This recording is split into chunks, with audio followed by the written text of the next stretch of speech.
All right, I want to start this out though. I gotta ask, bro. Can I just jump right to the top? Hit me. I like because you're the one who said this. I didn't say this, but I totally agree. Stop making church hard. Of course, I probably scream that in 25 different languages on a 25 posts a week. But you said that, dude. I don't think you seem to make it look easy. So why do people think it's hard? What is the thing that triggers you in this conversation? I got my own thoughts, but I want to know Great, from you great. because you work hard. The kids in the barn thing is obviously a killer story. Insane. The people that just kind of jumped on the Russell slash pursuit bandwagon last couple of years, they just think, oh, it was like boom overnight.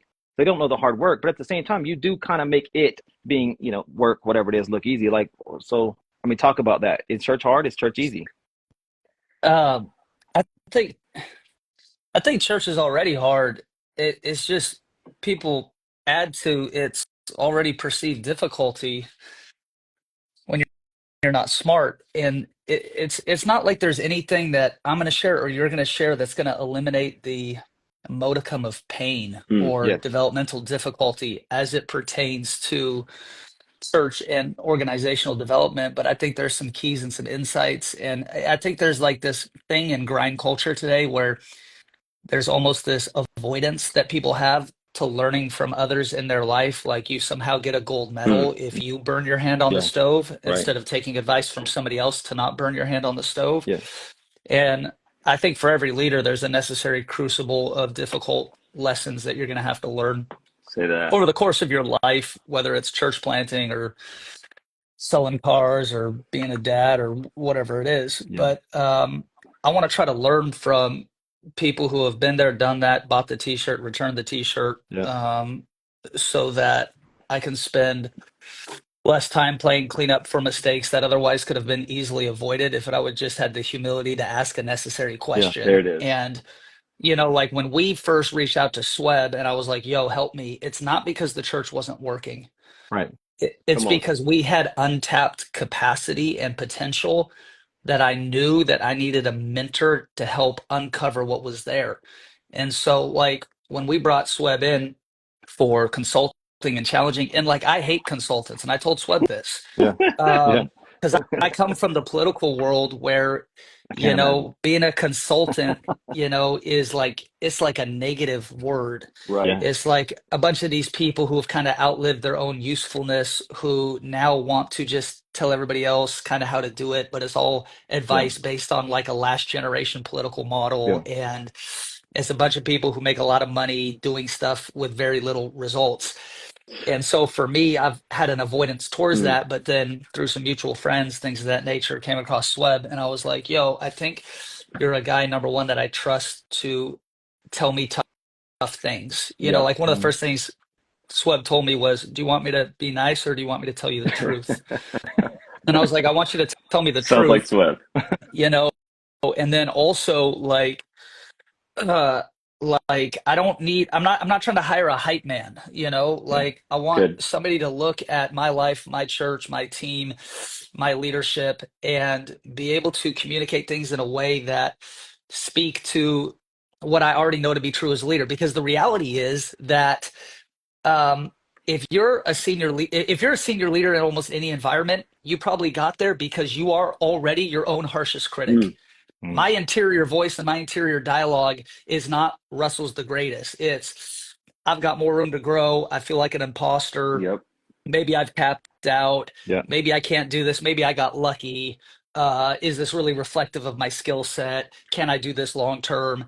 And so, like, when I talk about Swebb saying, like, do you want me to tell you the truth or do you want me to be nice? It's not like I'm a sadomasochist in need of pain. I already have self-inflicted Yeah. pain, Yeah. Yeah. because I've used that to get where I am here.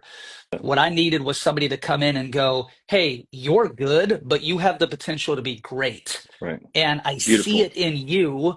And I'm going to model you some steps on how to get from where you are now to where you need to be. The last thing I'll mention on that topic is Yeah.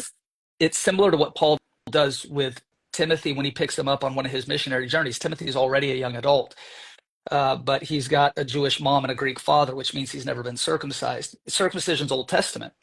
But the first thing that Paul does when he meets Timothy is takes him to get circumcised so that Timothy can now join Paul in ministering in Mm. temple and synagogue.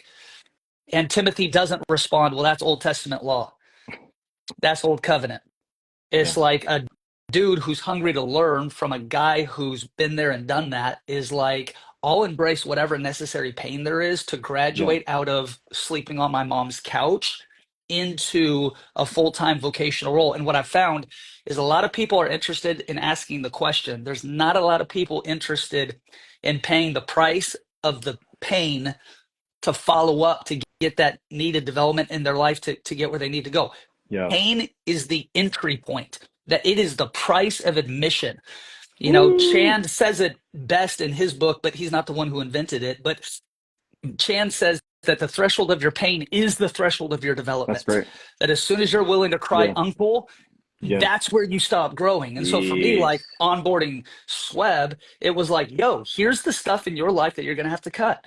And it Yeah. wasn't like, well, that's Old Testament, that's elevation, well, that's verdict, well, you're Yeah. Baptist, we're Pentecostal. It was like, Yeah. no, I'm bringing you in because you've seen stuff that I haven't. And Yeah. I'm willing to pay the price to go from good to great. What do we need to do to get there? And so that was kind of how our relationship started. Dude, oh, hang on. Are you weird Beautiful. though? Or is there a way to learn an adoption, an invitation to, said pain or, all the stuff you just said? There's probably a nice way to say it where people go, oh, I don't want pain, but I'm happy to learn. But I mean, what I would envision, because people say this about me. Well, Sweb, you're just different. You're an anomaly. You just like hard stuff. I mean, is that it? Is it a skill? Yeah. I mean, I think for me doing 10 years in politics where I worked for the, GOP in Washington State, I mean, being in conservative politics in Washington State is like being a ham sandwich at a bar mitzvah. Like it's not popular. And I'm already, I think, a contrarian by Yeah, nature. I'm an sure. 8 on the Praise Enneagram. the I Lord. like the fight. I like the struggle. I like the So, contention, which, again, I think there are similar parallels you see in other Sure. senior type leaders. There's Yeah. some overlap there. But, the human side of you craves comfort. It craves the stability mm, kind of that, I don't want to say neutral, but just kind of the stability of, hey, here's where we're at. Like when we brought Swebb in, we were already successful, already paying the bills, already making it happen, already having Yeah. fun. But for me, I feel like as a leader, you have to ask the question, what do you owe your congregation? Mm, And I think that's a question people don't wrestle with. What do you owe the people who pay your wow. bills? What do you owe the elders who have that's pulled you aside, laid great. their hands on you, and commissioned you to Woo. lead? What do you Wow. owe them? And for me, what I owe them is an honest reflection of my capacity. Great. And so if I'm at a 6, but I feel like I've got the capacity to be a 9, then what I owe the people I serve is doing everything in my power to go from a Come 6 on. to a 9. Come on. And so for me, it's not just about like, I'm a contrarian, I'm an 8, and I like to fight. It's like, I like to think I still operate with the fear of God as it Sure. pertains to my paycheck. Sure. Like Yeah. I owe these people a more developed version of Russell. Yeah. I owe these people the best of the best that I can be in my God-given capacity. I Wow. don't think I can be Jeez. a Furtick. I don't think I can be a Craig Gershell, but I could be a Russell in the Yeah. Northwest. And Say Yep. it. Say it I right. owe them, if even it says of Jesus, after he got left behind in the temple, his parents find him, blah, blah, blah. It says this, and then Jesus grew in wisdom, favor, and stature with God and with Yeah. men. So the question I like to ask my team is, if even Jesus grew, then what's our excuse? That's great. If even the Son of God has to grow Yeah. in one sense, in his Hey, human the nature, fire emojis are hypostatic, coming in you the know what I chat mean? right now. Fire So to emojis are in me, the like chat, man. that That's was so what good. I really felt conviction on it. I really felt a Holy Ghost Yeah. conviction. Yeah. Like I owe my team, my staff, my family, myself, my community, this region, these church people, these elders, Beautiful. I owe them Yeah. greatness. And I think it lives in me. And the challenge is, how do I get that which is in me Come on. out of me? Wow. And you need a Paul in your Yeah. life Yeah. to take you under your wing and go, this is the way you should walk. Yeah. Frick. That's good, Beautiful. dude. Beautiful. That's the answer. That's all you have to do. Okay, well, let's get practical. Let's get practical. I just saw this today, and somebody just made a comment about this a minute ago. Yeah. Cool. All that sounds great. Pain, blah blah blah. We got 2 things. We got this work-life balance vibe. Like, hey, listen, man, take a minute. It's fine. We got a lot of time ahead of us. Kind of that kind of thing. And then, but you have this stretch over here of like, but we got to add services. I saw Lyle Phillips. If you don't know Lyle, Russell, you got to know Lyle Phillips. He's actually posting about this day. Hey, we need to do 3 services, but we're not yet, because it's the whole sort of burnout. He wasn't saying the burnout thing, but the idea. Well, even Seth put that in the chat. He said, I want to hear about like adding services, but talk about the tension of needing volunteers, burnout, energy. How do you?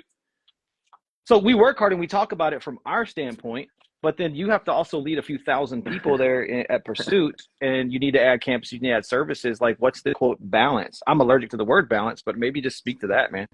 Beautiful. Yeah. I feel like well-balanced people rarely make history. And 100%. you know, Come on, write that down.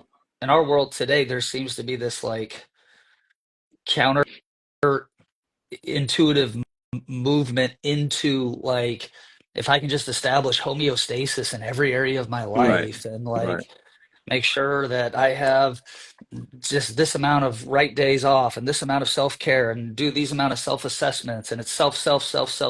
And it's kind of like this kind of, you know, inverted, we live in the age of narcissism. It's this kind of inverted look at self as like, and for sure, you got to take care of you. You got to be your best version of you, well rested. I'm not against any of that, but for every mile of road, you got 2 miles of ditch. Yeah. And the ditch that I feel like my generation is reverting into is the ditch of like, you know, you got to take a sabbatical from your sabbatical to set up for your next sabbatical.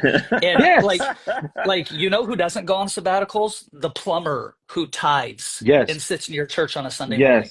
You know who doesn't go on sabbatical? The electrician. That person working part-time at Starbucks who's going to school full-time. They don't have the luxury of a 4-month writing retreat sabbatical for you and your buddies in Cabo. Right. And so for me, it's like, if I'm asking these people to tithe, I want to be able to stand like in front of them with integrity and go, I know what an honest day's labor is. Come on. Yes. I know what it's like to work, to grind, to put my hand to the plow. I'm not above that. Nope.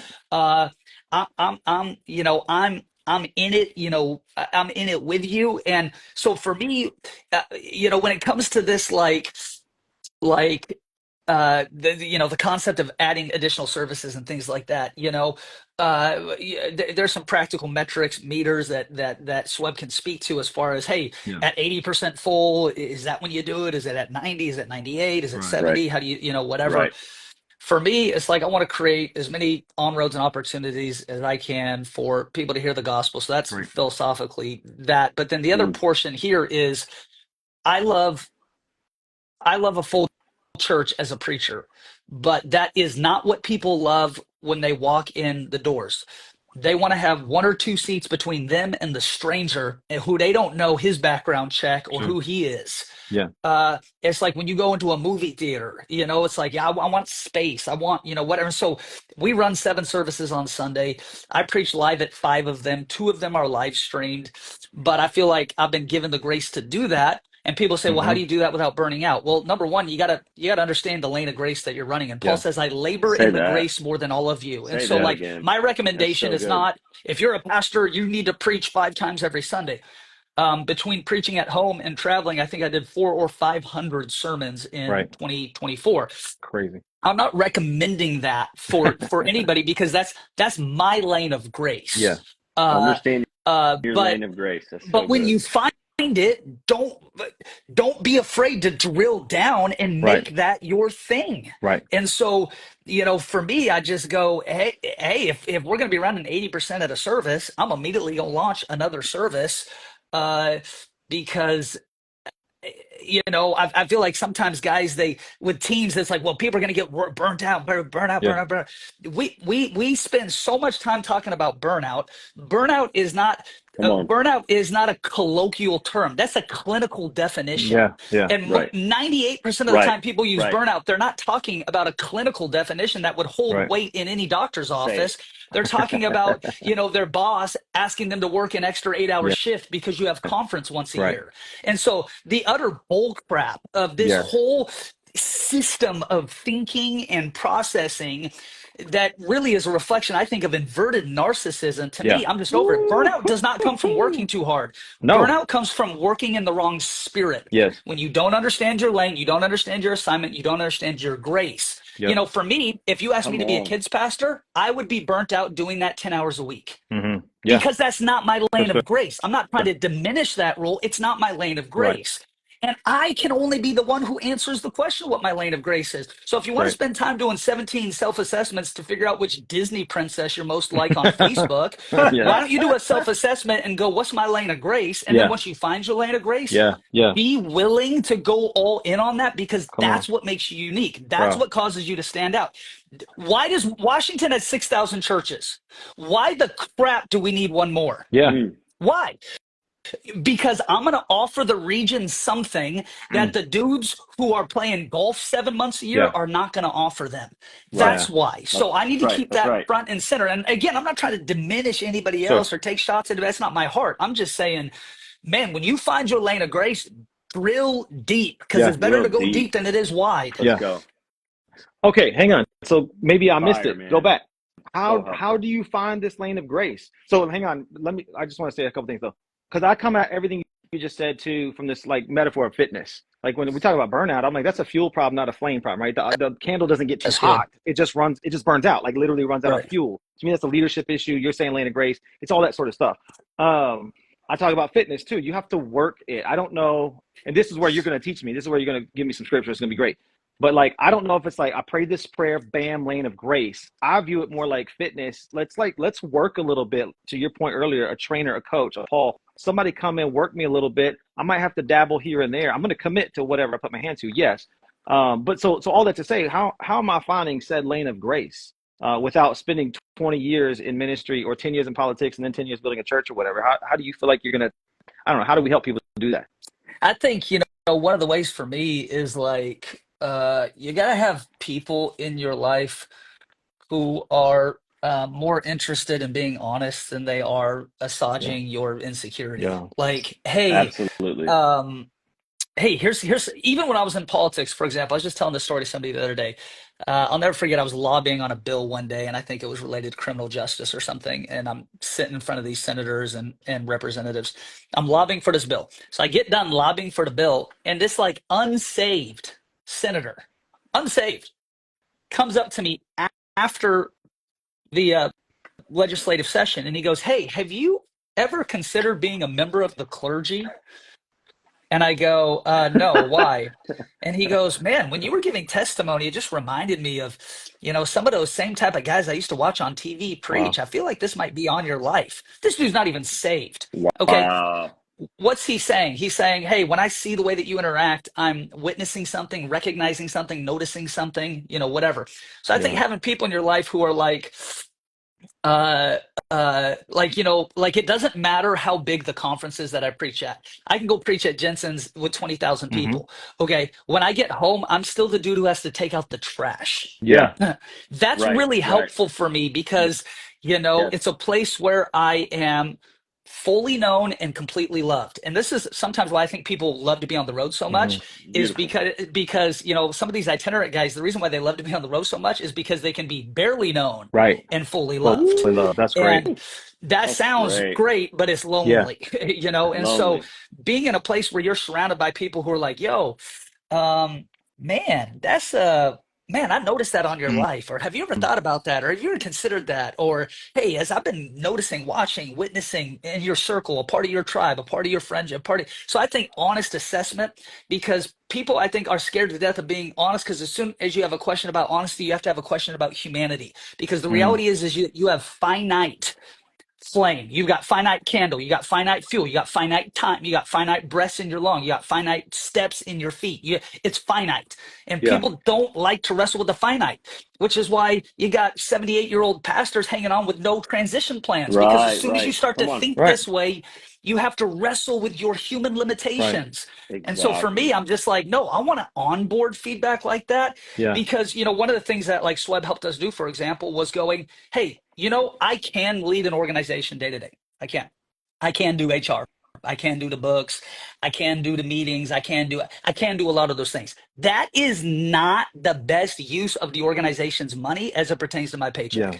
Yeah. And so having people in my life who are like, hey, listen, I appreciate that you can run this meeting. What I'd actually like you to do is be developing in this area because this is your greatest contribution. And then having the humility to go, you know what? I'm not insecure that I now have hired somebody else to run day-to-day operations here at Pursuit. I'm not going home at night wondering, do people like them more than they like me? And it's just like, no, I've got, so you got to have people who's on it who love you enough to go, you can't do everything. And even if you could, it's not a good use of your finite time and energy. And when Pursuit was small, I was the janitor, youth pastor, kids pastor, senior pastor, worship pastor, CFO, COO, you name it. That's what I did. As the church began to grow, I didn't even realize I was hanging on to some of those things. Oh, yeah.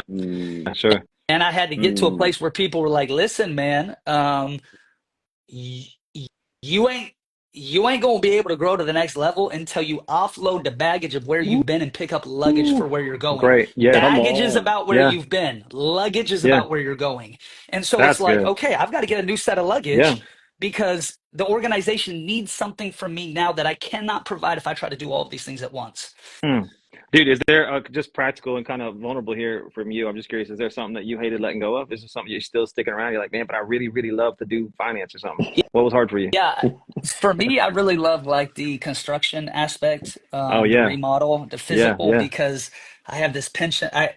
Because like I think and I don't say this like as a joke or whatever. I'm also not trying to self-diagnose because I hate this concept of like our generation being terminally unique. It's like your pain is not unique. No. Like your existential crisis is not unique. I'm not saying I don't have sympathy for it, but it's not unique. Right. Pain is the universal experience. It's what you do with it that makes it significant. And this is what's so powerful about the cross. The cross doesn't exist to eliminate my pain. It exists to give purpose to my pain. And so when you have a Christology that does not have a box for pain, you're a short-term leader. You lead inverted. As soon as something make me uncomfortable, as soon as I don't like it, then I just need to get out of here because I can't really take this. And then it's always like the Lord's calling me into a new season. And it's like, no, really, you just want to lead an undeveloped life. And anytime there's pain, instead of running to it, you run from it because you have a theological paradigm where you think the cross exists to eliminate your hardship. And it doesn't. It exists to give purpose to the hard things in your life. And so, for me, when I'm thinking about, okay, like I love the construction. I love the way things look. I love the aesthetic. I'm very intentional about that, but a majority of these construction projects, especially in 24, have happened without me even being on the campus because I was on the road 150,000 miles preaching. And so I would just tell the team, hey, man, send me updates because I just like to see it. I like to celebrate it. I like those tangible things.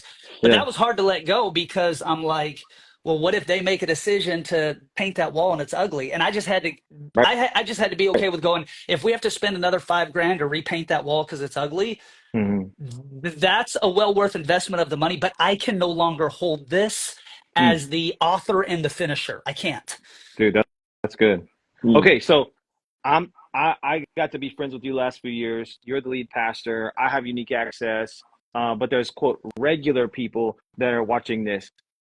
I mean, do you want regular low-level intern like knocking on the, hey Russell, here's 3 things I want to tell you about how you can just give up more? Like how does this conversation actually move uphill? Like how do you lead up, if you want to kind of use the cliche there? Like what can you tell like regular staff members on how to do everything we're talking about? Like run in your lane, but you got a boss who's got his thumb on you because you're a micromanaging diminishing leader. Russell, freaking help me. Do I just move to Pursuit? Like other than that answer, like what would you tell those people? Come on over. No, I'm just playing. No, I think like some should do that. Some should, yeah. And some, I mean, I think the 2 greatest dangers as it pertains to church leadership is people who stay too long or people who leave too early. So you got to manage that tension. And but I think sometimes people have 2 misconceptions sometimes about my leadership. Number 1 is this, that I've always been a lead pastor, which isn't true. Number 2 is this, that when we planted the church, it was an overnight success, and it wasn't. It was an overnight failure. I was broke. We planted the church on a borrowed credit card. I had to go work in pest control, $15 an hour to put food on the table. I had to sell my house because I couldn't afford it. Had to sell my car because I couldn't afford it. didn't have health insurance for the kids. Like, I mean, it was like going backwards in every Yeah. sense of what you could think professional life would look like. And then the Lord helped, and some other people helped, Swebb helped, and different things like that. But I think uh, for me, when I think about leading up, I think about my time that I spent as a young adult pastor at an Assemblies of God church. And it was an old school style assemblies. And I love the assemblies. We're independent today, but my background was AG. But it was still suit and ties on Sunday. It was still that type of thing. Well, we're leading this wild young adult ministry. I mean, people are doing crazy stuff. It's just crazy, whatever, wild, loud, chaotic. We're trying to figure it out. The thing is growing faster than we even have language for. It's just like it's all blown out. And the guy who hired me was in the final years of his pastorate at that church because he was getting ready to retire. He'd been there 34 years. Thanks. So I'm coming in 25 years old, wet behind the ears, wild-eyed, thinking we're just going to change the world. And then I show up in this place and it's like, dude, you can't wear a hat. You can't wear jeans. It suits on Sunday. This is how it's going to look. And I'm like, yo, okay. But here's what I always tell people is this. You don't go to war with the army you want. You go to war with the army you have. So, if... Come on. And I'm not saying I never wanted to quit in those early days of being a youth pastor. I did, but I just had to determine what is my sphere of permission and then do everything in that sphere to make it look like what God had put in my heart, but understand my lane. You know what that pastor did not hire me to do? Did not hire me to change the culture of his church. Did not hire me for advice on his preaching. Did not hire me for advice on worship team. Did not hire me for none of that. He hired me to lead a young adult ministry and said, I'll give you a long leash, but that long leash looks like Sunday nights from 7 p.m. to 9 p.m. Do whatever the heck you want in those 2 hours. And I said, bam, I'll do it. But you know what's crazy about that is success creates permission. And so when we started having success as a young adult ministry, what was interesting about that is now all of a sudden I'm getting asked, hey, so what do you think about our Sunday morning experience? Yeah. Hey, how do you? So I think some guys jump the gun because they have vision for that, but they don't yet have permission for that. And so it's like, just figure out, it's like talking about lane of grace. Lane of grace is similar to your lane of permission. What is my permission? If I've been given 2 hours a week on a Sunday night, I'm going to do everything in my power to make those 2 hours the most freaking wild, in my heart, reflection of who Russell was created to be by God in his mother's womb. Bam, that 2 hours. And then after that, I'm going to leave it. I'm going to leave it alone. And you know what? I'm going to wear a suit on Sunday morning. Because I understand, Jesus says when the Roman centurion comes to him and he says, my servant's sick, heal him. But you don't even have to come to my house. He says, just send the word. And then Jesus says to him, I haven't seen this level of faith anywhere in all of Israel. So what Jesus is equating is that the greatest level of faith is equal to the greatest level of submission. Great. Like the greatest level. I'm a man under authority. You don't have to come to my house. Just send the word. And Jesus said, I haven't seen faith. So to me, it's like the greatest level of faith in Scripture was the greatest level of submission. And I'm not talking about being submitted in unhealthy, toxic. I mean, you know what I'm saying. But I knew that I had a 2-hour window on Sunday nights where I could be a wild man with my hair on fire. So that's what I did. And then Sunday morning, I'm a church mouse. I'm a nice little AG boy. And but as we had success, then all of a sudden people started coming to me. And so for me, I'm just like, look, double down. Because guess what? Even if somebody was watching this live stream, Swebb, and they're like, oh, dude, Russ is my dude. I'd love to come work for him. Well, you're going to come work for me. And you know what you're going to have? You're going to have a lane of permission. Yes. A tight, little tiny lane of permission. Right? Yeah. And it's going to be this. Now, I might better speak your language. I might be more culturally adept to who you are as a person and really get the vibe and all of those types of. But at the end of the day, if I'm hiring you as the youth pastor, this is. Hey, you got an hour and a half, 2 hours on a Wednesday night. It needs to grow. It needs to be fired. The worship need to be quality. The preaching need to be decent. You got to have a system to track volunteers and I thought I was just coming to the Wild West where I could do whatever I want. And it's like, well, no, you just want to be unsubmitted. And this isn't the Wild West. If you want to do whatever you want, go into business for yourself. Yes. But here, you have a lane. Yes. That's great. Dude, so I think so one of the big things I pick on when it comes to making church hard is I think everybody who starts a church, maybe it's not everybody, but I'm gonna say it's everybody, starts a church with memory and somebody else's history. Meaning, I'm a church planner. There's 6 of us in a living room, and so tomorrow when we launch, we're gonna launch with everything we had at the 5,000 member church. And no. There's a process. There's a progression. You kind of grow into certain things, and you find out along the way certain things shouldn't even exist to begin with. It could be men's ministry, women's ministry, could be a freaking youth ministry even. I know that sounds like heresy. The point is, it's like you progress into even Lane of Grace as it relates to the church, as you're saying. Okay, so my question to you is, do you feel like there's something you did on like in your church, the one that you started, that, man, I wish we would have waited a year for that? And again, that's not universally true for everybody. I'm just asking, did you experience something like that? You're like, man, I would go back and maybe not do this in this lane, or we got ahead of ourselves here. I think some other examples, people start campuses too fast. They start services too fast. They definitely hire the joker way too fast. So I'm just curious, like, if you've seen something like that. I feel like, and I say this, I say this with all honesty. This is not even tongue in cheek. Yeah. I'm not trying to be, it's not like a false humility thing to try to elicit a compliment. I really feel like the best book I could author in this season is What Not to Do. Because we had a lot of, we made a lot of mistakes, learned a lot of hard lessons, but I think ultimately the Lord helped us, honored it, and we figured it out. But it's like in Toy Story 1 when Buzz Lightyear is talking to Woody, and Buzz jumps off one of the shelves, and he's like gliding through the air, and he lands, and Woody looks at him and he goes, "You were flying." And Buzz goes, "No, I wasn't flying." He goes, "I was falling with style." Yeah, that's right. So like someday I'm going to write a leadership book called Falling with Style. Do it. Yeah. Because to me, it's like, that's the best description of what we've done for the last 10 years. Yep. But some of the mistakes I would say that we made early on were really, I think, reflections of probably insecurities in me as a leader that I was having to work through in real time. Because there's only so much theory on this stuff that you can study in a hermetically sealed, ARC concentration camp before you actually like play it out in the real world. Right. And so like, so it's like, it's not that it's all on the job training, but a lot of it is, especially the emotional impact. The emotional impact is all on the job training. Yeah. And so I think for us early on, every time that I would hear a good idea about what somebody else was doing, I would shift the entire model of the church. Yeah. Where it was like, oh, did you hear what Furtick's doing? Did you hear what David's doing? Did you hear what Jensen's doing? Yep.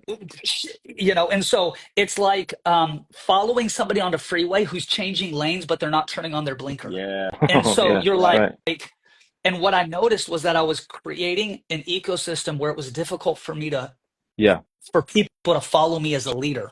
Wow.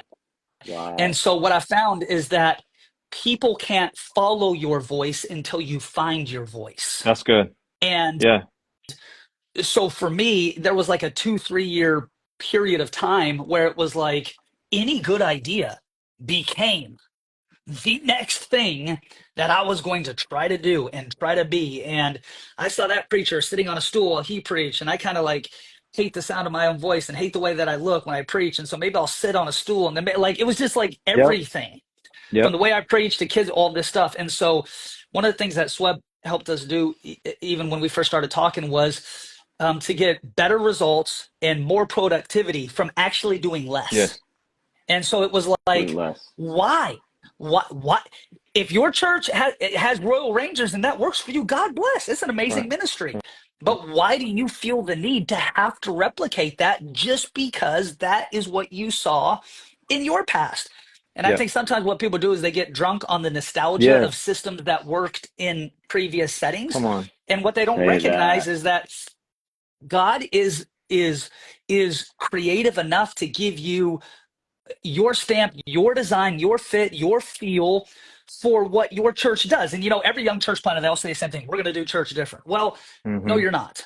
No, you're not. No, you're going to have worship. You're going to have giving. You're going to have preaching. You're going to have an altar call. You'll probably have some sort of small group and assimilation system. No, you're not.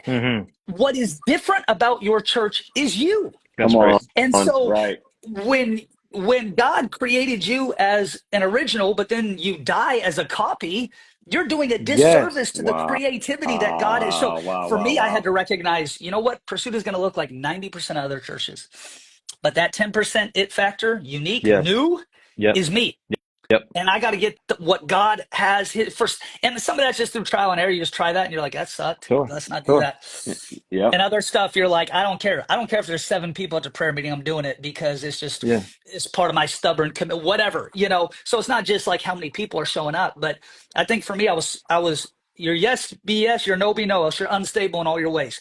So I think in the beginning, it was like this, where it was Yeah. like, and that's why I honestly didn't even want to talk to Swebb when I first heard about him, because I was like, I'm going to hear something and then just switch it. But then I Yeah. think by the time I ended up connecting with him, I had grown as a leader. Yeah. I had grown to the place where I could receive feedback Yes. without switching 7 lanes, without even turning on my Yeah. blinker. Now we had to change lanes. Yeah. We've had to change lanes. Sure. Based on Swebb's advice, we've had to change lanes. But this time I'm turning on a blinker. That's and I'm great. going, hey guys, Beautiful. here's how it, does that make sense? No, that's great. Dude, Beautiful. I love that you picked on the terminal uniqueness thing earlier, and then also your church is just not that different. I think that's another thing that people do to make church hard is they start from a place of like sandbagging, and it's always like anytime I talk to, I mean, maybe there's 3 or 4 people that never said this, but generally everybody's like, so if you don't understand, it's different here. You don't understand. Like, I literally, the number one literally, statement, bro. No, bro, I hate it. Here. You don't know, it's different. You don't understand, it's different here. Like, it's easy to go to church in Charlotte. We used to hear that all the time. I literally heard this. It's probably been about 2 months now. Literally, because it's all about the paid musician conversation.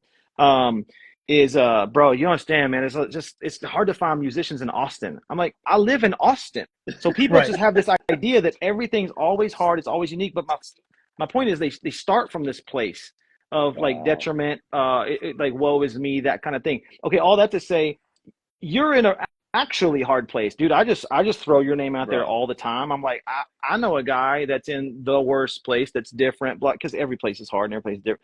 Right. I'm like, but they seem to work. Church in a barn, had nothing to start. Exactly. I mean, but Russell seemed to figure it out.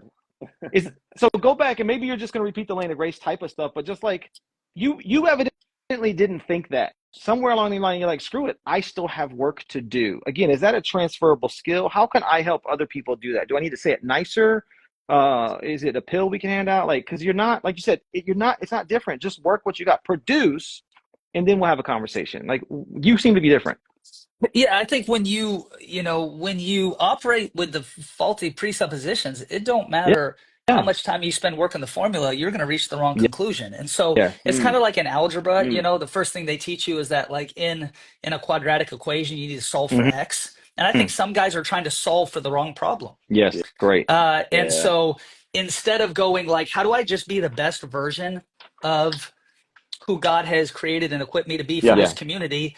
They're going, how do I be different? Well, what if different is not what the community needs? What if better is what the community needs? That's right. Brilliant. It's like, Five Guys burgers is not different than McDonald's. It's better than McDonald's. Right. And so it's not like, how do we just want to be burgers, but it's different. And like, instead of putting them in buns, we're going to put them in a blender. So I think sometimes you have churches who are just doing BS stuff for the sake of being different because they feel like that type of uniqueness will cause them to have traction, but it's never long lasting. And I know that this is one of the things that you hit on too, Swebb, is like, some dudes take all their money and then they blow it on like a grand opening weekend. And it's like, we had 250. And it's like, well, how many are you going to have next week? Right. Yep. Because people will show up one time for different, but different is not actually how you build sustainable, successful organizational growth. Better. It's better.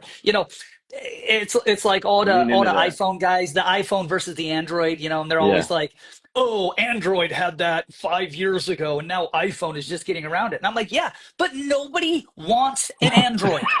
No one on here is watching from an Android. We don't want your freaking weird OS. Nobody wants. And so I don't care if Apple does it 2 years later. The reason why I love Apple is because they do it better. Yes. And so sometimes in the rush to be first or in the rush to be different, church planners develop a faulty presupposition, and then they build something that's weird for the sake of being weird, or different for the sake of being different.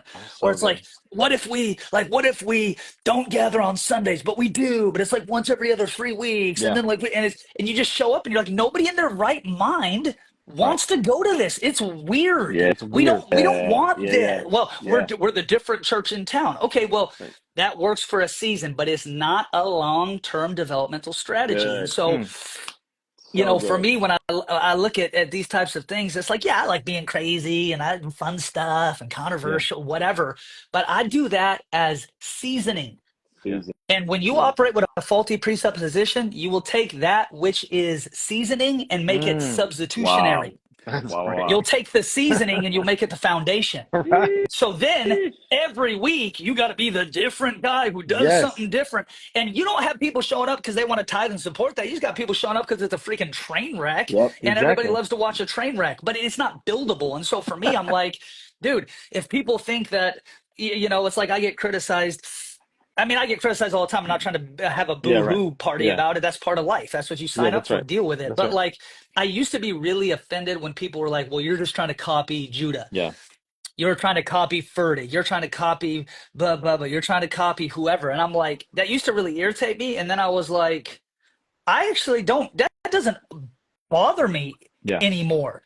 Yeah. I want to learn from all the guys who have different strengths and different graces on their life, and then ask myself the question, how do I make a better version of this in the Pacific Northwest? And so these guys who it's kind of like, it's like the terminal uniqueness thing, it's like I think in our generation, people would rather be recognized for their infirmity than healed from their infirmity. So I say our generation has a GoFundMe spirit of infirmity. I'd rather talk about my problems than have them solved. Well, I think sometimes in church world, leaders can operate in the same way. They rather talk about all the things and it's tough. And it's like, dude, in Seattle, every freaking week I show up there and we got to send out the construction crew because another door got broken, another window got vandalized again. I mean, we're in the belly of the beast, the least church or religious region by some statisticians in the United States. And it's like, but this is my backyard. I was born and raised, and so I don't know anything different. And it's like, and it hasn't been easy.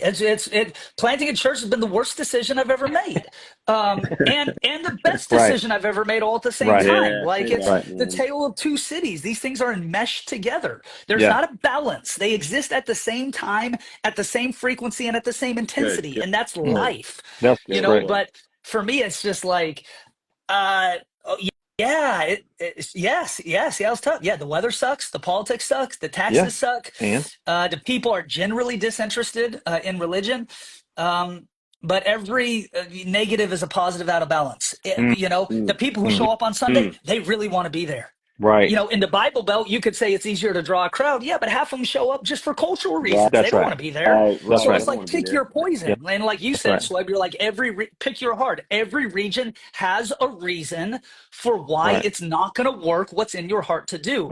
But until people are willing to have honest people around them and have honest conversations inside themselves, they will continue to live a life where they blame and project everybody else for why they've had a failure to launch. And here's the reality. You take you with you wherever you go. And until you're willing to wrestle with that truth, you're always going to have a convenient excuse for why you got to pay musicians in Austin and it didn't work in Seattle. And damn this and it's like, dude, look at the freaking movers and shakers today.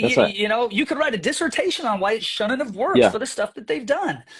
And so I just feel like this like this inability to take ownership, this need for terminal uniqueness, and this helicopter parent generation that's shielded children from any sense of critical feedback because we don't want to fracture your already fragile ego. It's really not your fault, little Timmy. And it's like, maybe it is. And that's not bad. It doesn't mean you're a failure. It doesn't mean God doesn't love you any less. But stop blaming Seattle for having gloomy weather. It's had gloomy weather for 10,000 years. Right.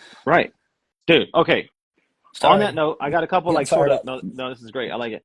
Too good. Everybody else likes it too. Okay, I want to do some sort of rapid fire sort of things. Feel free to rant for 3 minutes if you want, but just generally a couple things. And I got a little list, but the first one is not on my list. It's something you just brought up. You're from Seattle. I'm fine for church planners to parachute in and all that kind of stuff, and that's trending. I got friends doing that. I'm not opposed to that. I actually went from Dallas to Denver, so I like the idea. Um, but maybe speak to that just real quick. Does that make things hard? I feel like sometimes we're interested in, if God calls us to plant a church, it can't possibly be where we're planted or where we're raised. It's like, nah. It's kind of like the terminal uniqueness thing. It's like, it's not going to work if I don't go somewhere. I have to go somewhere. But you stayed where you are, and again, I know it's not either or. I'm just bringing it up. So, like, is that hard? Do people put too much thought into that, you think? I think, I think sometimes they do. I had a mentor talk to me about this once, but you see this in scripture, both ways. You see sometimes people operate with a specific geographic call, like Mm-hmm. Jonah is supposed to go to Yep. Nineveh, Paul receives the Macedonian call. Um, but more often than not in scripture, the call, the election, the gifting that is sovereignly placed on people's lives isn't necessarily connected to a zip code or, Yeah. a 50-mile radius. Yeah. It's kind of like the grass isn't greener on the other side, it's greener where you Yep. water it. And so I'm not saying that sometimes people can't have sovereign calls Sure. for places. That happens all the Yep. time. It happens in scripture. But I just felt like, for me, I'm like, I kind of felt like in Seattle spiritually, kind of like, hey, will the last person here please turn off the lights? Mm-hmm. Like, if if we if if we can't stay and fight in the city, then what it seems like we're doing a disservice to the next That's generation. great. And so like Yeah, that's great. it's just this sense of like Yeah. the sense of like people ask us, they say, how much of your budget goes to missions? Oh, 100%. Yeah. Yeah, 100%. Yeah. Exactly. No, we're on Yeah. mission. So it's always like out there. Like the mission is out there. The goal Wow. is out there. We got to reach that other city. We got to, and I'm like, Right. yeah, dude, we do all that. We Yeah. get millions of dollars away. Want to help people. I Yeah. love all that type of stuff. But Yeah. for me, I'm Yeah. looking at this going, dude, uh, man, was born here, is raised here, is right in my freaking backyard. Let's just set up shop and see how much trouble we can cause. Right. And then, we're not the church for everybody. Right. We're the church for, I think we're the church for anybody, but we ain't the Anybody. church for Right. everybody. Not That's everyone. why there's Yep. 6,000 of them. So That's go right. anywhere you want, but this is who God's asked us to be. That's right. And I think sometimes it's like, well, I gotta Yeah. launch somewhere. Yeah. And if the Lord speaks that, calls Do it, do it. But it. I think a lot of people do but it because it sells better. It Because does. You it's can yes, put it in a Yep. book. yeah, Like, you Yep. can't say I was born and raised here. It's like, hey, listen, me and my family are going to move. I need $1.2 million so I can move a couple of states over. And I need all that before I can do it too, by the way. So another hot right. button real quick. Do I need to have a certain budget amount to start a church? Because that's the rule that every handbook says out there. If you don't fundraise, you can't be successful. If you don't fundraise, there's just too much grind and you're going to crash and burn.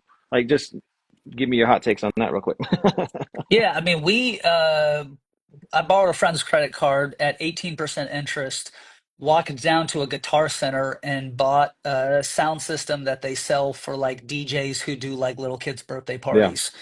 And then got a barn, bought some folding chairs from Costco, didn't have enough money for the other folding chairs, so we brought in hay Yeah. bales and we planted a church. Now, I'm not again recommending Right. that as like the, Right. gold standard Yes. for how you should start, but Yeah. um but the devil will tell you you're too poor until he tells you you're too That's right. rich. He'll tell you you're too young until he tells you you're too Yeah. old. That's Yeah. great. And so for me, it's like Come on. I'm not advocating operating with a lack of wisdom, things of Right. that nature, Right. but there's always going to be a good excuse for why it needs to be tomorrow. That's It's like right. the best time Yep. to plant a tree was yesterday. The second best time is today. And so Today. Yeah. Great. Right. Yeah. to Yeah. me, it's like, Go. churches, I would say that churches don't fail because of money problems. They fail because of vision problems, because money Yeah. follows vision, Yeah, that's right. and so Yeah. to me, it's like, hey guys, we started the church. We got to figure this out. We gonna rally Yeah. and whatever. But sometimes I see these people, these GoFundMe's, and it's like, hey, we're planting a church, and yeah, but Austin, whatever, and Yeah. we need to 3.75 million to procure our first this and that, and then we're going to try to raise support every month from other and I'm just going like, that's a brave new world. I Yeah. didn't know that was an when we planted, God is my witness, I didn't know that was an option. I didn't know it was an option for other churches to give your church monthly support for years on end until you can pay. I didn't know. I'm not criticizing that. Right. And I'm not one of these guys who's like, well, it was tough on me, so it's got to be tough on you. No, I hope people can learn from all the tough stuff we did so it's easier on them. Right. Yeah. But I look at this and I go, dude, if you think that you need $3 or $4 million to pop up a church, if you got the juice, you've got the juice. If you don't got the juice, it don't matter how many millions you have. That's exactly right. That's so good. Okay. All right. I don't even know how you're going to react to. I don't even know what you believe about this one. So we may, because shockingly to a lot of people, we don't always agree with everything strategically. By the way, one of the big things I think churches do to make church hard is we misdiagnose momentum. We love that word in church. Ooh, a lot of ladies came to the ladies event last night to get the free, photo booth and the coffee mug, AKA we have momentum. So I have a whole thing I talk about and teach on how people map out momentum. But aside from doing that here, just riff on that real quick. Events equals momentum, or the misdiagnosing of momentum. I think people put a lot of stock in that, and that's fine. But maybe that goes back to your juice statement. I mean, how much stock did you put in the word momentum? How much momentum usage do you use right now from a word standpoint, like in your vocabulary? To me, momentum covers a multitude of sins, and that is great. And it's also deceptive. It's kind of like a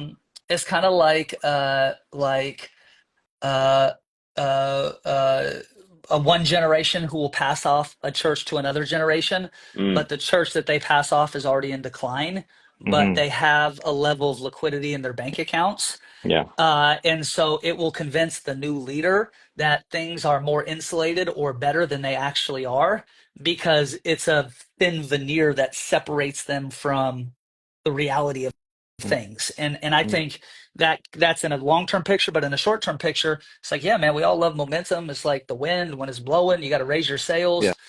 Never waste a crisis, never waste a momentum moment, because they can be helpful in like providing I think about momentum like I think about transitions in a sermon.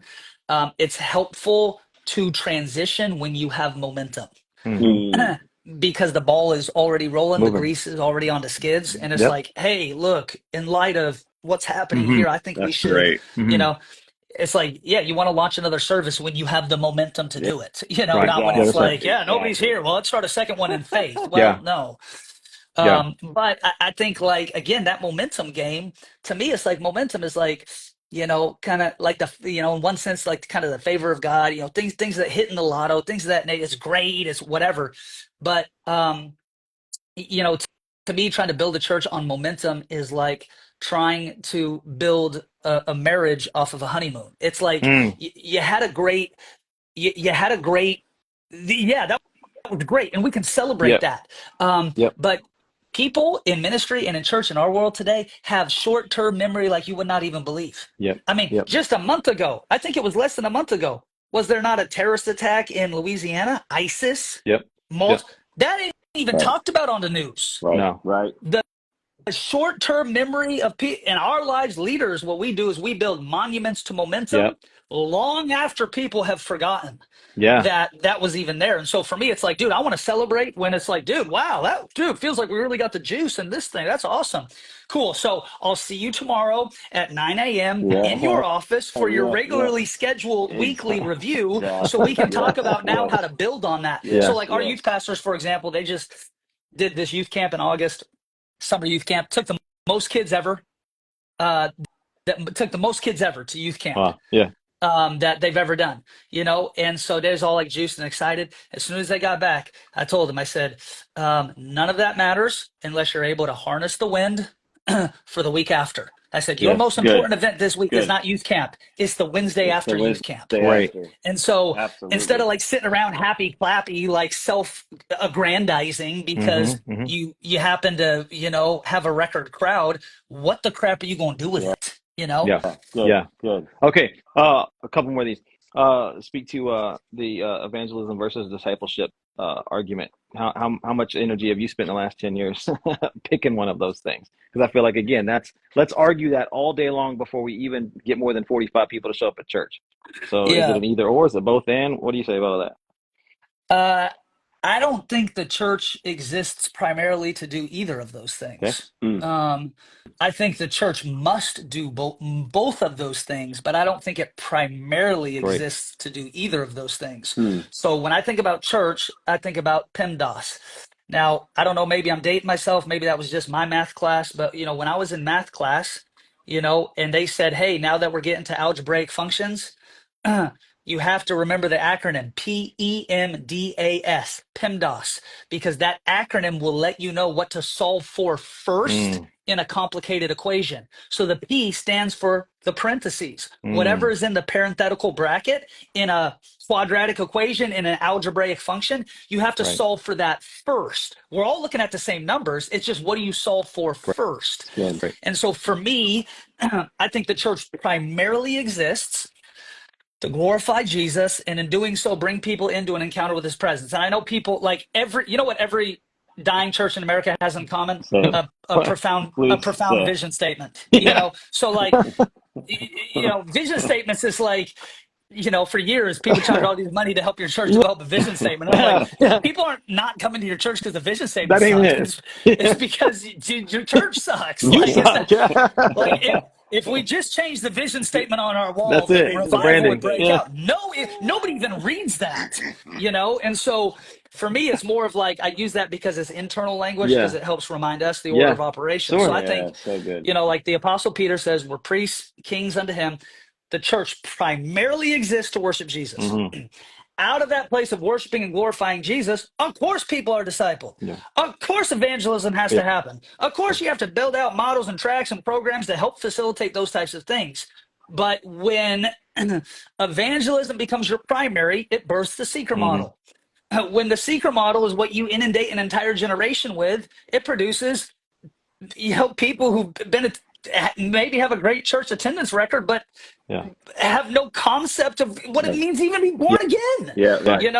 Or the discipleship model, where it's everything is very like, hey, we just got to get you from track 1 to track 2 to step 4 to step, and now you're like, here's your certificate for being discipled, and it's just, and it's kind of very programmatic and whatever. And I'm just like, no, I think those things have to be birthed out of the church primarily existing for the believer as a place that hosts the presence of God and encourages people to glorify Jesus. Out of that, bam, bam, bam, bam. And that's where we tell people, look, we're not the church for everybody. That's right. People have different convictions. If you want to go to the church that's like, birthed out of like the, every Sunday after we're doing the Celebrate Recovery Evangelism, those churches exist and they're great. I've got friends who lead them. That's not pursuit. I believe in that stuff, but not as a primary. You've got to have a conductor to lead a caboose. So for me, it's like you got to have an order of operations. Not everything can be equally important. And to me, I wish I knew that answer sooner in church planting. That not everything has an equality of importance. There are some things more important than others. Because when everything's a crisis, nothing's a crisis. That's right. When everything's awesome, nothing is awesome. Yeah. Dude.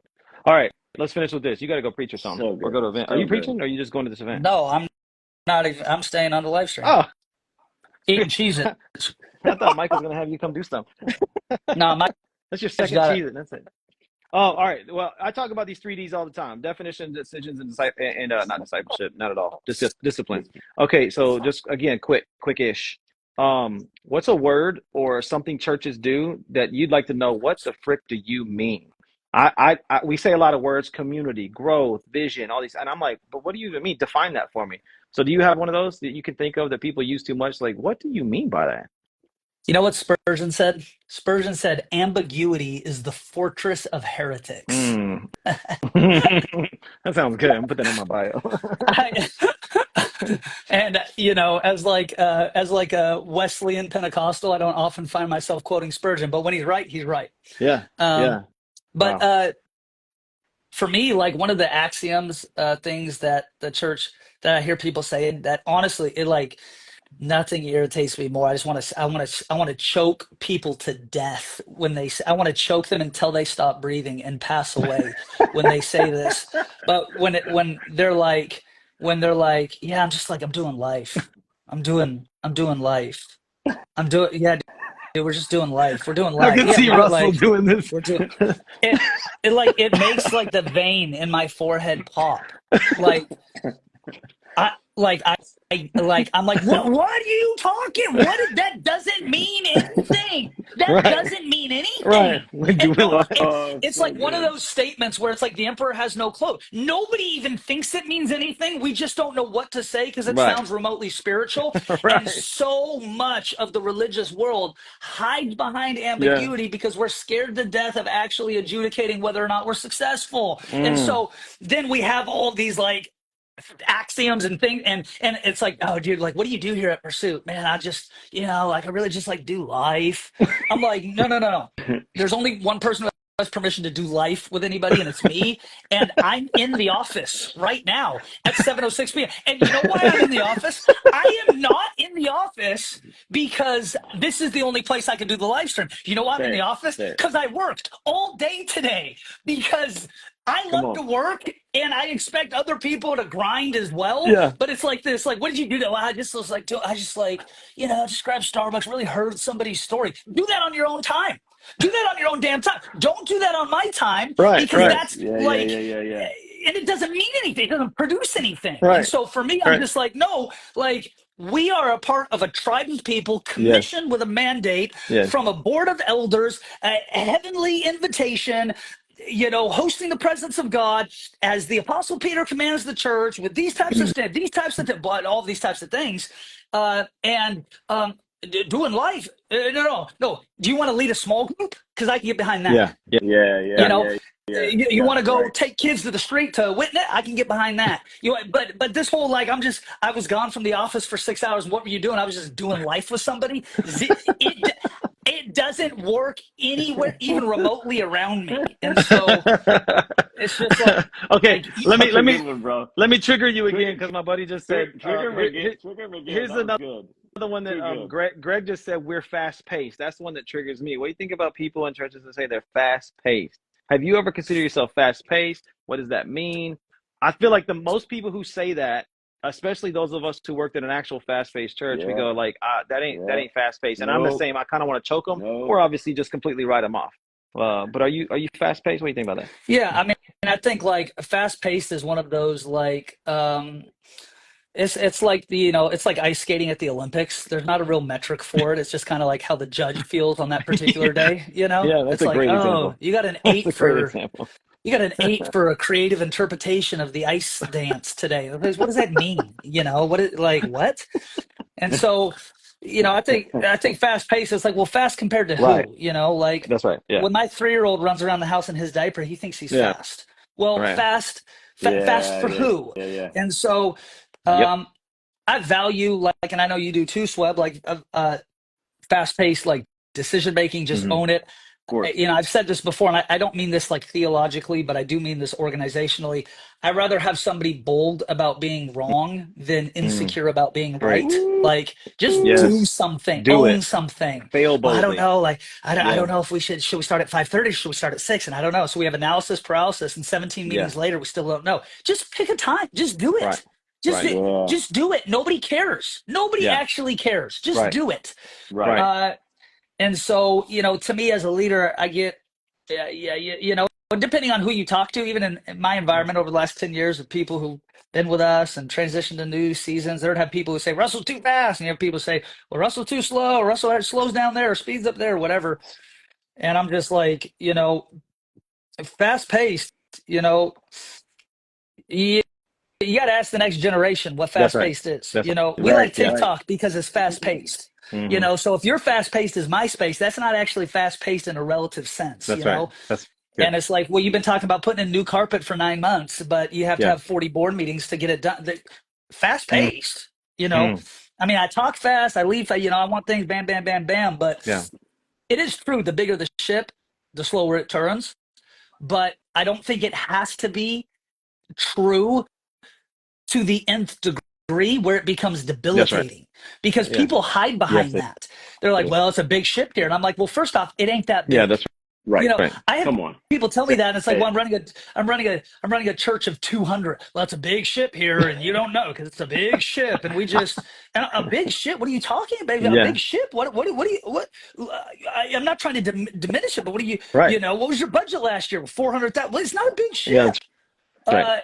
And even if it is a big ship, if you build it right, it still has the ability to turn on a dime. That's exactly right. That's exactly right. Yeah. Dude, that's so funny. All right, you hit definition and then you hit decisions right there. My third one is discipline. Maybe, and you can speak about yours, or you've seen something else with the trend, whatever. Where do people, or like church leaders, like lack discipline? And I don't mean like some porn issue or whatever. I just mean like, man, just freaking be consistent. Stick to the thing, whatever the thing is. Like, what do you think is one of those discipline things that people just like mail it in, they give up too quick or whatever? I think for me, it's like that ongoing commitment to self to self-develop. Like I feel like, and for me, even personally, this was my story. Like I always thought I would feel better about me when the church reached a certain size. Like once we reach 500, I will feel less insecure. Or when I reach 1,000, I'll feel less depressed. Wow. Or when we reach 1,500, I'll have less anxiety. And the only difference between a church of 500 and a church of 1,000 is a church of 500 has 500 people-sized problems, and a church of 1,000 has 1,000 people-sized problems. And I recognized that the only way that I was going to feel different wasn't by shifting anything around me, but instead by doing some interior developmental work on the inside of me. And so I think what happens is this, like, okay, so when the church started, everything was crisis all the time because, it's like you have $30 in your bank account. You have, it's like, it's got to, every week is the ICU. Every week is like, if we don't survive next Sunday, we're shutting down. Okay. Exactly. So I get it. That will train your mind and your body and your style to operate a certain type of way. But I had to make a conscious decision as the church began to grow to now start to function not in constant crisis mode, which is fight or flight. And start to go, okay, we are going to survive. And if next week I preach the world's worst sermon, we're still going to have a church the week after. And if next week the sound system crashes, we're still going to have a church after. Doesn't mean you give an excuse for that type of stuff, but it is what it is. So now what are the things that I can focus on, that I can control and develop? So I think what happens is this: leaders focus on self-improvement and development until they find themselves out of the crisis zone. And then once they're out of the crisis zone, they go into the cruising zone. And so it's like in crisis, because crisis is the mother of invention. Necessity is the mother of development. People develop because they have to, not because they want to. Right. And as soon as you stop having to, then you got to make that conscious decision. So like what I did last year, I went to a preaching camp. And what I did the year before, went to a preaching camp. You know why? Every year I go to a preaching camp, not to lead it, to learn. Right. I go to a preaching camp and I take a bunch of notes on how I can be a better communicator. And I've got people in my world who think that I'm the best communicator since Abraham Lincoln, and I'm like, no, I'm just a weasel trying to figure it out. But every year I'm showing up. That's the guy who taught me 2 years ago was Anabaptist. The guy who taught me this year, Baptist down in Waco. I'm not just running to the cheap seats of my crowd and whatever. It's like, no, how do you develop that hermeneutic? Take me through your developmental process. How are you scanning stuff out? You're looking at that first. How did you see that? But now how would you take that and develop it into a transitional statement and then use it for that? And so it's like, I live like, and again, I almost never talk this way about myself because it makes me violently uncomfortable. But in many circles, I would never have to develop 1% more in my preaching skills to be considered great by a lot of people around me.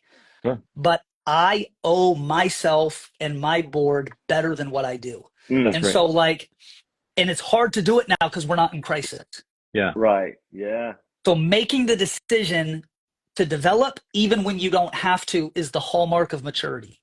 That's brilliant. Say that again. When you're not in crisis.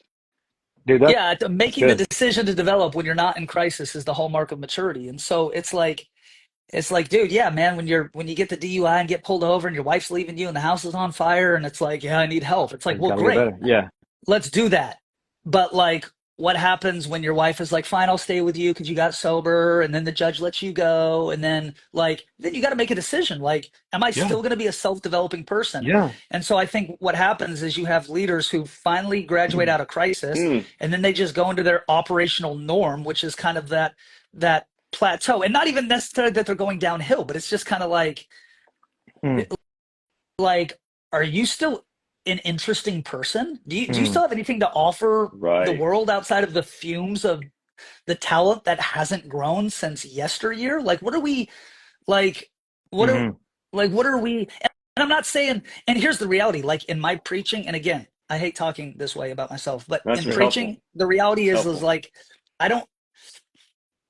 I don't know. Let me say it this way, and then Swebb or Justin, if you disagree, feel free to correct me. But it's like I don't feel like I have leaps and bounds to grow in my preaching. I do feel like I have improvements to go, but I there's always more grace to grow in my strength than there is my weakness. Like Yes. I don't need to take Yeah. a like Come I'm on. not trying to take a how to be a better CFO Yeah. class in Right. 2025 Right. because that's not my That's lane. right. That's My not lane your is lane. public Yeah. communication, vision casting, Yes. leadership. Exactly. And so Yes. even if my growth potential there is smaller because I'm I'm already on maybe an accelerated level, Hmm. I'm still getting the most bang for my buck growing in my Yeah. strengths. Yes. Good. I have Good. more grace to grow in my strength than I Double do in my down weakness. on And it. so Yeah. if I Yeah. can take a preaching class and grow 1.5%, Yeah. that's huge. Yes. Dude, that's great. 100% agree. 100% agree. That's really great. That's really great. Dude, let's start to wind this bad boy down. Me and Dustin got to go to Nah, bed. It's still daytime over Where here, yeah, you man. ain't are? no bed. I'll All get you. night, baby. All I'll get night. you a Red Bull, baby. All night. You got your cancer can. Brazilian Good for over you, here, dude. man. Just Um, okay, wrestle at this is more midnight. just like this is more like a practical thing. It doesn't apply to everybody. It's more like maybe just a general curiosity that people want to know about you. And this can be the last question, and then unless Dustin, you let us know if we need to answer somebody else's question or if Ryan wants No, to chime in you're here. hitting So a lot of them. Yep. okay, That's good. natural flow. Is um just speak practically to some of your personal rhythms. You don't have to go long on this if you don't want, but you, like you said, dude, you went a lot of miles and you're preaching 5 services. You do a lot. This is not news to anybody. So nobody's like, oh my gosh, who's this guy? It's more like, but you see, again, not only do you make it look easy and you spoke to the idea of the lane of grace and that kind of stuff, but practically, man, is it really just a Red Bull diet? Do you really just like IV up every day? Like, how do you do well? And you can also speak into your personal, not personal life, your like the relational stuff too. Like, man, you got a wife and kids. You have family. You have a life. I've been with you when you do a hobby.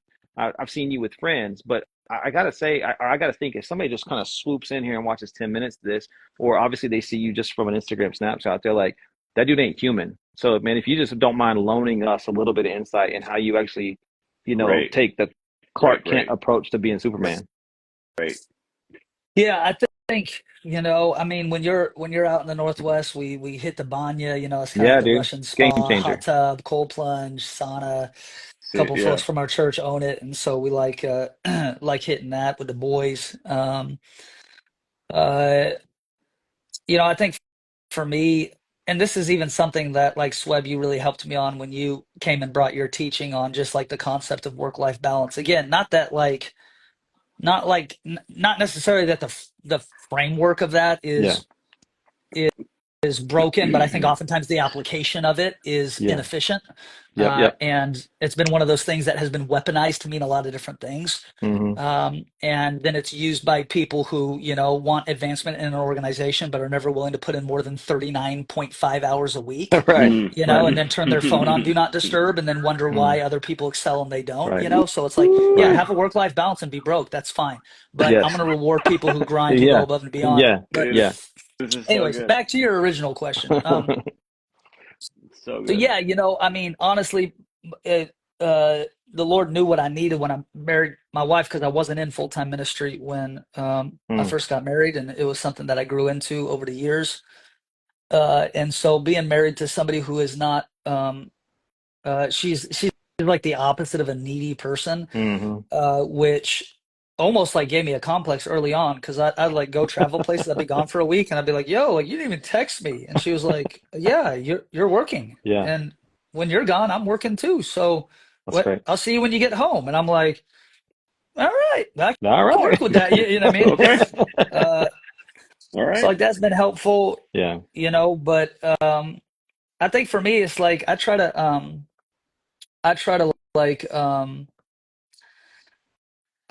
it helps that I really actually do enjoy what I Yeah. do, Yeah. and so like even when I do it, it's like Yeah. it's not like, oh God, these miserable people at this church. It's like, oh man, this is fun, but like when I'm home, I just try to spend time with people who uh don't think that I'm special. Not like in a dishonoring way, Yeah. but it's Yep. like Yep. nobody's allowed to call me Pastor Russell when we're not at the church. That's great. Like, Mm. because it's just not that's it's what I do, and I guess it's who I am to a certain extent, but Sure. it's like we don't it's like, dude, I play video games with the guys. Hmm. I'm Right. playing video games tonight with the guys. Yeah. Right. We order pizza and Buffalo Wild Wings, and we hang out and we go to the hot tub and we do stupid stuff, Yeah. and we play card games, we play board games, we go see movies, and and Mm. Mondays I go to counseling, so I don't kill myself, and I get an IV treatment, which is helpful because it just replenishes like Yeah. the energy level that you're putting out. And I recognized some of those things too as I got older. I was like, yeah, I need to go to counseling I need to go to counseling every Monday. Every Monday that I'm in town, I need to go to counseling, and I do. That's cool. Because I'm like talking through, and actually we just filmed a day in the life thing with me where the camera crew followed Mm. me to the counseling thing, All and we're right. going to release it just to help like Brilliant. reduce the stigma Yeah. around mental health. Good. Cool. But like I Good. recognize that like, oh, I don't feel better about myself now that the church is 5,000. I don't. And I thought I would, and I don't. Yeah. Mm. And that's really disappointing. That's really, Mm. really disappointing. Mm. And I don't know why. I don't know why. Yeah. But I know that I'm not going to reach a level of sustainability by just being introspective. Yeah. That it's helpful for me as a verbal processor to process Yes. Mm. this with a third party person Yes. who's not in the church Yes. ecosystem. Right. Yes. Who I can go, hey, I'm on stage preaching on a Sunday. We can bring in 20 million in a year. We can pack out Yep. stadiums. I can preach in the biggest names on the road. And I still deal with this modicum of self-hatred Mm. and Mm. self-disapproval. Yeah. And Mm. I don't feel good about me. Great. And Wow. be Wow. able to say that in an environment where somebody doesn't freak out and go, oh my God, you need to go on a sabbatical, where they just go, hey, tell me more about why you think that way. Yeah. Exactly. And Good. then let me Good. help you get some tools. Cause like, my job ain't even trying to fix you. It's just trying to give you the tools necessary so that you can think safe thoughts and Good. think rightly about this circumstance of Mm. So life. healthy. And so So like healthy. I'm a lot more open about talking about it today than I was before because Sure. when I first started going to counseling, I felt like if anybody knows this, I'll be disqualified from Mhm. ministry. Right. And now I'm just like, no, in my weakness, his strength is made manifest. Like uh I've got to go to counseling on Mondays because I'm not the best version of Russell Mm. when I'm not in a regular counseling routine. And it's really annoying because Sundays is a long day. Yeah. And I usually get home from church Sunday nights about 10 p.m., sometimes 11 p.m. And my counselor lives an hour away, and that session starts at 8 a.m. Woo. And so after grinding the whole week, long day Sunday, I'm back up at it, up at 6 a.m. to get ready to get to my counseling appointment. Mhm. But I know it's something that I have So to do for the Right. health good, of my man. soul, else I'm gonna just freaking lose it, And Yeah. it's not like I'm not trying to give the impression that I'm like not Yeah. stable. It's just Yeah. like Yeah. I like for whatever reason I just Russell struggles with Russell. Mhm. Russell struggles with Right. feeling Right. like I'm an imposter, feeling like I'm not qualified, feeling like I just got lucky, feeling like these people deserve a better pastor and it's not me, Mhm. feeling like these kids deserve a better dad, feeling So like my real. wife deserves a So better real. husband, feeling like if I could just give a little So more the real. next time I preach, maybe I would Right. feel good about Yep. me. Maybe I would feel good about what God thinks about me. Yeah. And like, Mm.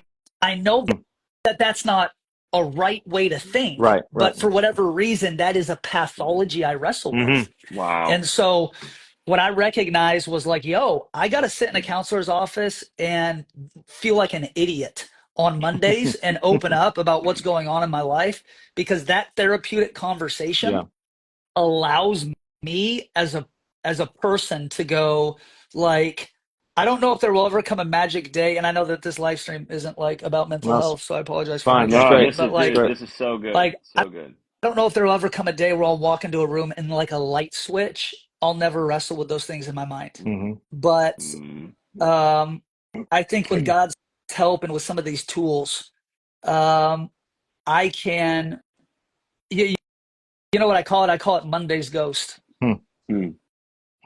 That's great. That's what I feel. That's what I feel when I wake up on Monday. Yeah. I feel like the ghost is haunting me again. Yep. And it's like, but it's something I love to do, and you know, all those types of things. But then I wrestle with the ghost. I wrestle with this thing of like, God, what am I even doing? You know, and I was talking to my counselor the other day about this, and I was like, and my counselor says something to me like really, really interesting. They said, Russ, they said, you would wrestle with some of these same types of feelings if you only ever made coffee at Starbucks full time. They said, this is your pathology because of the fact of who God has made you, the way that you grind, the way that you, you know, if you were making coffee, you'd want to be the best in the world. And you'd be like, how do we like, you know, scale and level and multi-site coffee? And like, he was like, it just so happens that God calls you to the ministry, but he's like, you're going to wrestle with Russell and the humanity of Russell for the rest of your life. So I don't know if I'll ever walk into a place where it's like a light switch and all of a sudden it's just like, man, I'm happy and it's great and I love life. But, you know, on stage, I have this persona, and it's not fake. It really is who I am. I am excited about life. I love Swebb. I love having these conversations. I think everybody who's freaking watching this live stream, whether you run a church or you run a freaking barista stand, you should freaking hire Swebb to help you out because his advice and impact has changed my life. And so this is not fake. Like, I'm not doing a fake thing. People say that's Red Bull. I drink Red Bull to go to sleep, bro. This ain't Red Bull. Swebb will tell you, this is how I am. This is how I interact. This is who I am as a person. But I think sometimes that persona leads people to think that this is like an emotional thing because I'm just always up, and I'm not. I wrestle with this stuff. And so I notice, hey, when I'm home, Mondays, bam, I'm sitting in that counselor's office and I'm going, yo, here's, man, I really feel like you helped me here, and I'm still kind of getting hung up on this thing. And what do you think about this thing? And how do I all those types of things? And so that's been part of my rhythms, you know, dude, but I don't know. Dude, sorry. No, that's real helpful. That's like so the whole call right there. Absolutely. And people are talking about it too. Yeah. Dude, that's helpful. That's helpful. Dude, thanks for chatting tonight, man. Thanks for time. Like, again, all the hype aside, I know you legitimately are busy and you burn a lot of calories, and I appreciate you jumping on, and you legitimately helped a lot of people. So I really appreciate it. Is there anything I didn't say? Is there anything I didn't ask you? Is there anything you want to throw shade on anybody on the way out or anything? I mean, whatever. Oh yeah, I got a list. I got a list of names. I got a list too, but we'll save that. List of names here. No, I mean, I appreciate it, and I think you know, I think your you know, your ability to be practical with me, practical advice, practical feedback, things where it was like, hey, I'm not concerned with whether or not you ever hire me again. I'm just going to tell you the truth. That's right. Like that is gold. Cool. Because like the older I get, the more I realize that some of the most important people in my inner circle are people who don't need anything from me. Yes. And vice versa. And here's the reality. Like I'm not Swebb's number one client.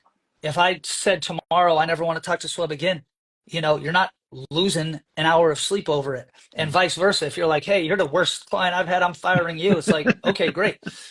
So we have a relationship where neither of our livelihoods are dependent on each other.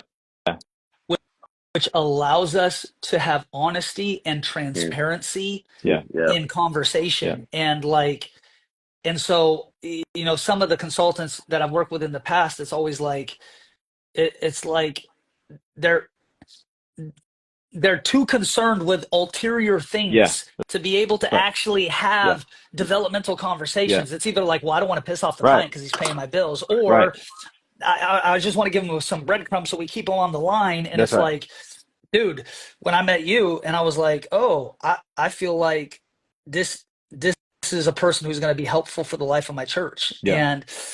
And it's not a predatory or imbalanced relationship. It's Right.